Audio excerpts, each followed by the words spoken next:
How do you perform risk assessment for crisis preparedness?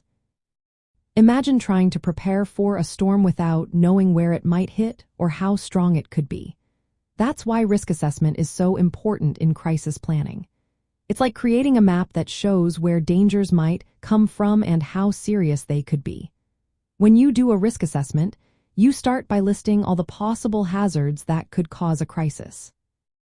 Think about natural disasters like floods or earthquakes, human-made issues like cyberattacks or terrorism, or health crises such as pandemics. You want to consider your environment, location, and industry to be thorough. Next, you estimate how likely each hazard is to happen and how often. For example, if you're in a coastal area, hurricanes might be more probable than in landlocked regions. You can look at historical data or scientific forecasts to help with this. Then, you check who or what could be affected. This means looking at vulnerabilities, like weak building structures or supply chain dependencies.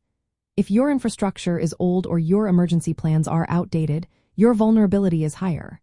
After that, you analyze what could happen if the hazard occurs. This includes physical damage, financial loss, operational shutdowns, or safety risks.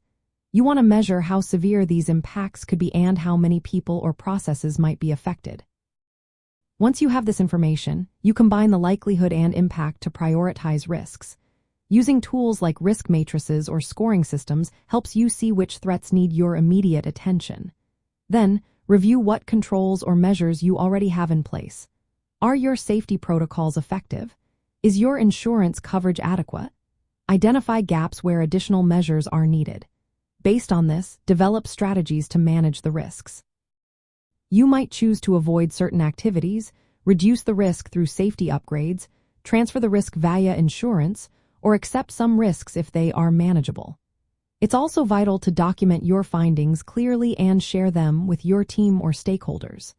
This transparency helps everyone understand what's at stake and how to prepare. Remember, risk assessment isn't a one-time task. It should be revisited regularly, especially after changes in your environment or following incidents.